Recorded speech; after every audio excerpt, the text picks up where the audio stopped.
Kyagulanyi Ssentamu Robert Bobi Wine, His Excellency, elected President of Uganda, President wa Bannayuganda, President w'ensonga, omukulembeze waffe omulungi, His Excellency, elected President of Uganda, President w'abantu. Twongera obbajjukiza n'obbategeeza nti ate ayisizza ekiranga ekisembayo ku bya Kyilesse Mpuga nsamba. Kakati nga wembaga mu video yange takyalina kyayinza kugamba Kyagulanyi Robert Bobi Wine. Era President waffe omulungi tumwebasa olwo kisajja kikulu kyakozesezza embeera eno n'afuba okulaba nga Ssemawagali Mpuga abaako wamuteeka ne wamuwummuza era nga twongera omujjukiza tumuggyeko engalo. Takyalina kyatugamba, takyalina kiddako. Mpuga talina kiddako twongera okujjukiza. Ate ne banakozesa ebintu bimeka mbu weesibe ku national platform bagambe sijja genda, bagambe siina gye ndaga, bagambe nze wano sivaawo. Twongera okujjukiza byonna oli mu kumala gambulago. Oli mu kumala gambulago. Bannayuganda bamanyi kye baagala, Bannayuganda bamanyi ekituufu, Bannayuganda bamanyi Uganda gye baagala egende.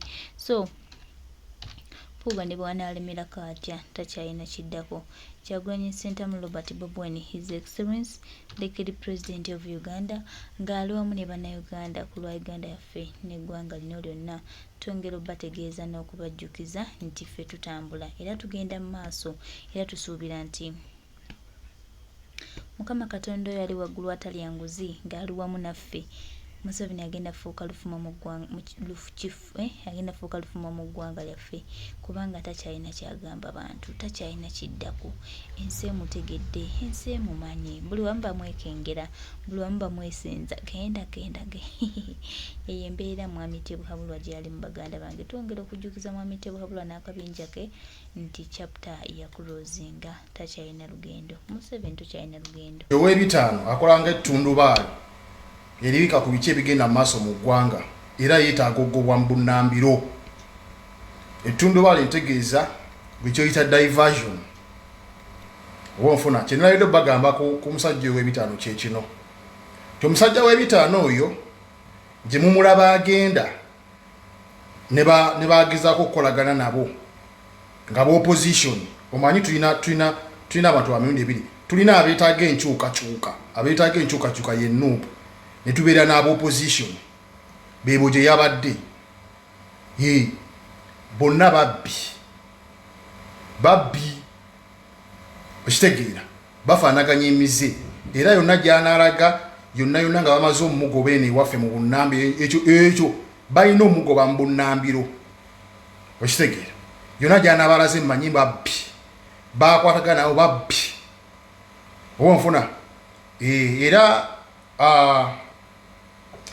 abantu bano batukolera ku parliament exhibition singa muntu yamanyi mutukolerako ne ku KCCA ne mutukolako exhibition ogenda kundabira omusajja wagenda okudduka e Nairobi wanalwalira emyezi waginda bengi yenkola ye bwe wabeerawo engeri y'embalirira n'okubeera nga abantu balina kye babuuza ng'atema ng'alwala ne mmala okamukola exhibition mu KCCA emyezi egi ayagimala nga mulwadde balene weyompitiddeyo buyitizi nga wenna bagambye nti omusajja ono diversion yeetaaga kugobwa mu bunnambiro era bekikwatako pulezidenti waffe tukusaba omusajja ono agobwe mu bunnambiro tumanye buli kimu kyakola akikola ku lulwe nga tuba tukyali munnanga awo nga zireeta obadde okimanyi nti Mwami Museveni oba NRM efulumiza register yaayo simanyi yerobooko yaayo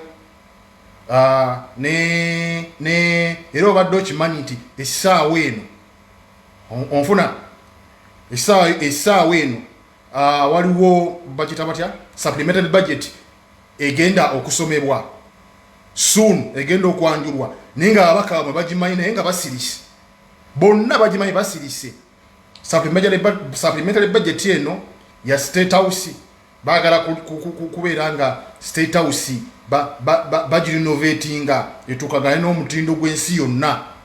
Ezo ziba ssente baagala obusirivu 14 14 trillions ze beetaaga okurinovatinga State House okitegeera naye ababaka bamwe bonna basirise naye nga bakimanyi supplementary budget jukira babaako n'omutemu agwabwe. Kantandikira wali ku kya Mwai Museveni. Mwai Museveni yero buku yaabwe gye bagamba nti simanyi eyafulumye eraga nti bagenzo gikavalinga nga balina abalonzi milioni 18 mu emitwalo 3 kyokka nga Electoral Commission ekugamba mu Uganda yonna mulimu abalonzi milioni 17. Ndowooza mulabi Mwai Museveni agezaako kutulaga nti akalulu yakabbye dda in advance, akalulu kabbe yamaze dda okukabba in advance. Era omukulu ono kyagezaako ne results era weziri enfumbirire oba asobodde okufumbirira abalonzi nti bali milioni 18 ekitegeera naye nga yo Electoral Commission etugamba Uganda yonna ejjuddemu abalonzi 17 ne results weziri enfumbirire. Kiki omukulu ono kyagezaako okuteekawo? Agezaako okuteekawo embeera y'okutwetamya akalulu, agezaako okuteekawo embeera y'okubeera nti tubikuwa tugambe ye tumenyekera ki ye kiki tufa ki oba kitegeera. However tusigale nga tuli ku mulamwa, tusigale nga tulemeddeko, tusigale nga tuli ku nsonga. Abalonzi tebaliyo okitegeera. Abalonzi mpozi nga agezaako tugamba ente, embuzi, amayinja ga sali musale, mpozi nga kugasse ne bano be basomba kubanga Mwai Museveni buli wabeera bamusombera busombeze bantu. Ayo abadagezaako tegeeza tetumanyi okitegeera tuzze tukiraba.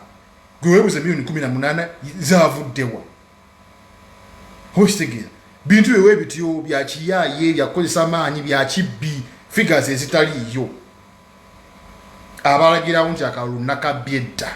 N'olw'ensonga eyo buli omu waali akola omulimu gw'alina okukola. Abakulembeze baffe bakola omulimu gwe balina okukola. Naffe abantu abeetaga enkyukakyuka tukole omulimu gwe tulina okukola. Oba nfuna awo anvuddewo.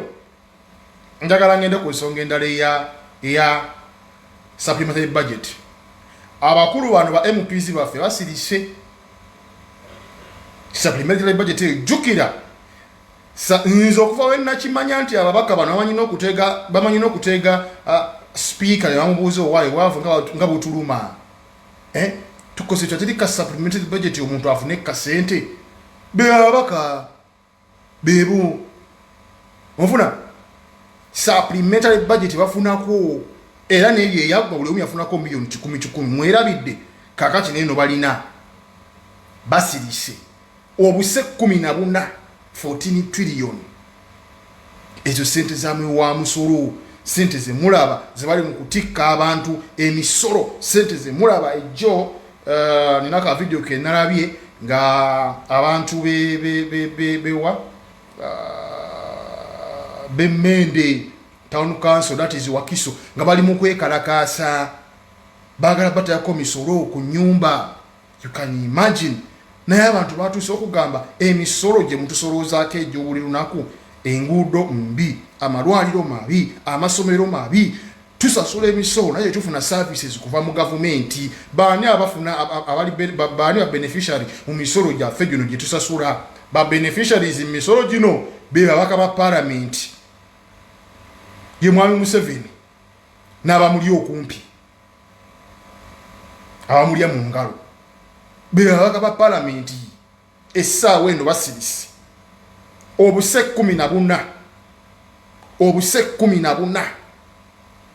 okitegeera naye nga ezo sente zezigenda weziyita zezo sente zigenda okukozesebwa okuwamba baganda baffe kwajuka tugenda mu campaign zesente zigenda okukozesebwa okugula tia gasi amasasi bitya ebigenda okututulugunya bagenda kuziyisa kuba tugenda mu campaign nabo beetaaga sente kati Mwami Museveni wanabawaayo buli milioni 2 abata bakoze bubi basirise byebino ebintu yemagebe tulina okwogerako oli ow'ebitaano byali mu kubulookinga nga yeefudde ajja mu kamera bamuwa airplay ajja atandika okujobojja buli wajobojja netumwanukula ebintu ekikulawo ebiti bibeera biyitawo nga tetusobola kubyogerako bibeera biyitawo buyisi essaawa zino obubbi buli mu palamenti. Palamenti kye kizibu ky'eggwanga Uganda. Akayumba ako palamenti eyo kye kizibu ky'eggwanga Uganda. Era singa Omunnauganda twali tusobola ng'ebisajja byonna bitudde mu palamenti omwo ng'ejjudde ekubyeeko bukule nga ku supplementary budget ng'eyo, kuba bwe wabayo supplementary budget ebintu ebiteekateeka ebinyigiriza abantu bajjula. Singa twali tusobola nga tulina obuvumu n'amaanyi kitegeera ng'ekubyeko ne tugenda yonna ne tugikumako omuliro byonna ne bisirika ne bifa ne bivaawo ebisajja n'ebikazi ebyo. Bwe buzibu bw'eggwanga buli ekinyigiriza Omunnauganda kiyitaawo obuse 11. Naye nga nkulayiire n'ensonga ezinyigiriza abantu tebazikoonako. Ensonga y'omusolo essaawa zino singa teva ku mimwa gy'abantu abasajja abo naye basirise, naye ate nga be bantu be bamu abayisa emisolo eginyigiriza abantu bennyini abo bebagiyisa. Kati beetaaga obuse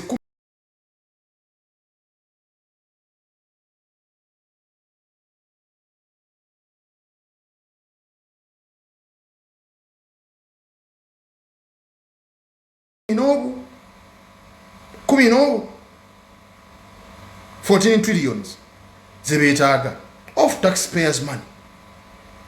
Gwe bakulage nti enguudo yita muzabinnya kitegeera malwaliro teyiddagala, abaana basomera masomero amafu, basomera wansi wa miti, abaana abafu ab'obuwala eyo mu byalo balwala endwadde ensonga z'abakyala beepadingisa bisubi oba onfuna. Naye nga tulina ne ba MPs abakazi, tulina ba ministers abakazi, ensonga ekikola wezityo tebasobola zitunulamu wabula wafa ku kimu nsawo zaabwe. Akuume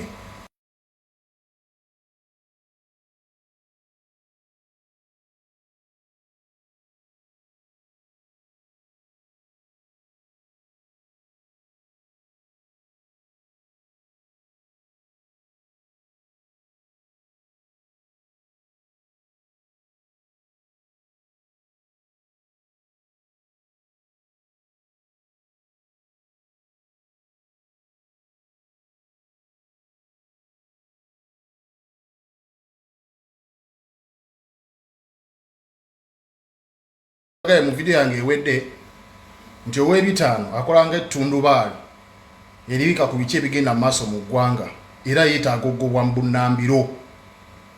Ettundubaali ntegeeza bwe kyoyita diversion oba onfuna. Kye nalidde bagamba ku musajja ow'ebitaano kye kino ti omusajja w'ebitaano oyo gye mumulaba agenda ne bagezaako okukolagana nabo nga b'opposition. Omanyi tulina abantu bamirundi ebiri. Tulina abeetaaga enkyukakyuka ye NUP, ne tubeera n'ab'opposition beebo gye yabadde. Bonna babbi okitegeera bafaanaganya emize, era yonna gy'anaalaga yonna nga bamaze omugoba eno ewaffe mu bunnambiro ekyo balina omugoba mu bunnambiro okitegeera. Yonna gy'anaabalaze mmanyi babbi bakwatagana nabo babbi oba onfuna. Era abantu bano batukolera ku parliament exhibition, singa muntu yamanyi mutukolerako ne ku KCCA ne mutukolako exhibition, ogenda kundabira omusajja wagenda okudduka e Nairobi wanalwalira emyezi waginda bengi yenkolaye bwe wabeerawo engeri y'embalirira n'okubeera nga abantu balina kye babuuza ng'atema ng'alwala ne mmaloka mukola exhibition mu KCCA emyezi egi ayagimala nga mulwadde. Balene weyo mpitiddeyo buyitizi nga wenna bagambye nti omusajja ono diversion yeetaaga kugobwa mu bunnambiro, era bekikwatako pulezidenti waffe tukusaba omusajja ono agobwe mu bunnambiro. Tumanye buli kimu kyakola akikola ku lulwe nga tuba tukyali munnanga awo nga zireeta. Obadde okimanyi nti mwami Museveni oba NRM efulumiza register yayo simanyi yero boku yayo ne era obadde okimanyi nti essaawa eno onfuna essaawa eno waliwo budget abatya supplementary budget egenda okusomebwa soon, egenda okwanjulwa naye nga ababaka bamwe bagimanyi naye nga basirise bonna bagimanyi basirise. Supplementary budget eno ya State House bagala kubeera nga State House bagirinovatinga etukagane n'omutindo gw'ensi yonna. Ezo ziba ssente bagala obusirivu 14 trillions ze beetaaga okurinovatinga State House okitegeera naye ababaka bamwe bonna basirise naye nga bakimanyi supplementary budget jukira babaako n'omutemwa gwabwe. Kantandikira wali ku kyama M7 Mwami 7 yero buku yaabwe gye bagamba nti simanyi eyafulumye eraga nti bagenzo gikavalinga nga balina abalonzi $18,300,000 kyokka nga Electoral Commission ekugamba mu Uganda yonna mulimu abalonzi $17,000,000. Ndowooza mulabi Mwami 7 agezaako kutulaga nti akalulu yakabbye dda in advance, akalulu kabbe yamaze dda okukabba in advance. Era omukulu ono kyagezaako ne results era weziri enfumbirire oba asobodde okufumbirira abalonzi nti wali $18,000,000 ekitegeera naye nga yo Electoral Commission etugamba Uganda yonna ejjuddemu abalonzi 17 ne results weziri enfumbirire. Kiki omukulu ono kyagezaako okuteekawo? Agezaako okuteekawo embeera y'okutwetamya akalulu, agezaako okuteekawo embeera y'okubeera nti tubikowa tugambe ye tumenyekera ki ye kiki tufa ki oba kitegeera. However tusigale nga tuli ku mulamwa, tusigale nga tulemeddeko, tusigale nga tuli ku nsonga. Abalonzi tebaliyo okitegeera. Abalonzi mpozi nga agezaako tugamba ente, embuzi, amayinja ga sali musale, mpozi nga kugasse ne bano bebasomba kubanga Mwami 7 buli wabeera bamusombera busombeze bantu ayo abadagezaako kutegeeza tetumanyi okitegeera tuzze tukiraba gwe weebuze $18,000,000 zavuddewa okitegeera bintu ewe bityo bya kiyaye byakozesa amaanyi bya kibbi figures ezitaliyo abalagirawo nti akalulu nakabbye dda. N'olw'ensonga eyo buli omu waali akola omulimu gw'alina okukola. Abakulembeze baffe bakola omulimu gwe balina okukola, naffe abantu abeetaga enkyukakyuka tukole omulimu gwe tulina okukola. Oba onfuna awo anvuddewo njagala ngende ku nsonga endala eya supplementary budget. Abakulu bano ba MPs baffe basirise supplementary budget ejjukira nze okuva we nakimanya nti ababaka bano bamanyi n'okuteega speaker ne bamubuuza owaayo bwavu nga butuluma tukoze tatiri ka supplementary budget omuntu afune kasente be ababaka bebo ofuna supplementary budget bafunako era n'ebyo eyagwa buli omu yafunako $10,000 mwerabidde kakati neno balina basirise obuse 14 trillion. Ezo sente zamwe wa musoro, sente ze mulaba zibali mu kutikka abantu emisoro, sente ze mulaba ejjo nina ka video ke nalabye nga abantu bewa Bemende Town Council, that is Wakiso, nga bali mu kwekalakaasa bagala batayako misoro ku nyumba. You can imagine naye abantu batuuse okugamba emisoro gye mutusolozaako ejjo buli lunaku, enguudo mbi, amalwaliro mabi, amasomero mabi, tusasula emisoro naye tufuna services kuva mu gavumenti. Baani abafuna baani ba beneficiary mu misoro gyaffe gino gye tusasula? Ba beneficiaries mu misoro gino be babaka ba parliament ye Mwami Museveni n'abamuli okumpi abamulya mu ngalo be babaka ba parliament essaawa eno basirise obuse 14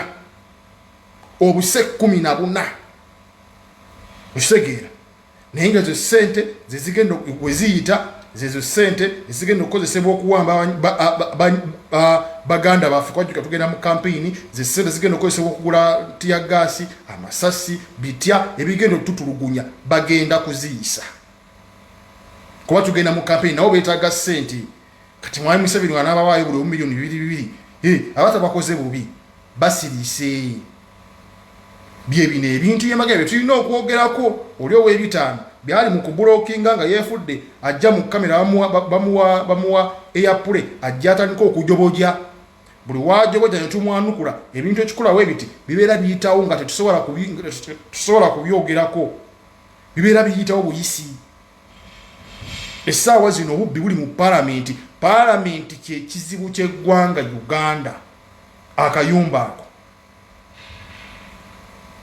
paalamenti eyo kyekizibu ky'eggwanga Uganda era singa omunnauganda twali tusobola ng'ebisajja byonna bitudde mu paalamenti omwo ng'ejjudde ekubyeko bukule nga ku supplementary budget ng'eyo kuba bwe wabeeyo supplementary budget ebintu ebiteekateeka ebinyigiriza abantu bajjula singa twali tusobola nga tulina obuvumu n'amaanyi kitegeera ng'ekubyeko ne tugenda yonna ne tugikumako omuliro byonna ne bisirika ne bifa ne bivaawo ebisajja n'ebikazi ebyo bwe buzibu bw'eggwanga buli ekinyigiriza omunnauganda kiyitaawo obuse 11 naye nga nkulayiire n'ensonga ezinyigiriza abantu tebazikoonako ensonga y'omusolo essaawa zino singa teva ku mimwa gy'abantu abasajja abo naye basirise naye ate nga be bantu be bamu abayisa emisolo eginyigiriza abantu bennyini abo bebagiyisa kati beetaaga obuse 11 14 trillions zebeetaaga of taxpayers money gwe bakulage nti enguudo yita muzabinnya kitegeera malwaliro teyiddagala abaana basomera masomero amafu basomera wansi wa miti abaana abafu ab'obuwala eyo mu byalo balwala endwadde ensonga z'abakyala beepadingisa bisubi oba onfuna naye nga tulina ne ba MPs abakazi tulina ba ministers abakazi ensonga ekikola wezityo tebasobola zitunulamu wabula wafa ku kimu nsawo zaabwe akuume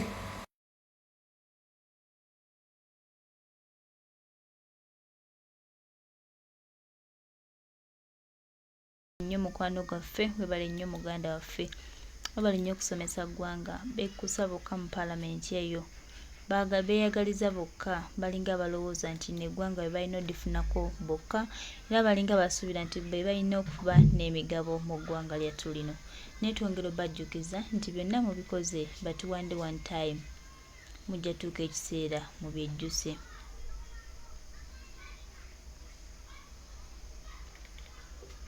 mujja tuuka ekiseera mugambe bannange lwaki ffe abakolanga bino lwaki history ffe bayogerako obubi ffekka Anita Monge mu kaseera mmwe nga muli mu ngeri yakubba ggwanga yakwekusa mwekka twongera obajjukiza n'obategeeza nti akaseera katuuse era nga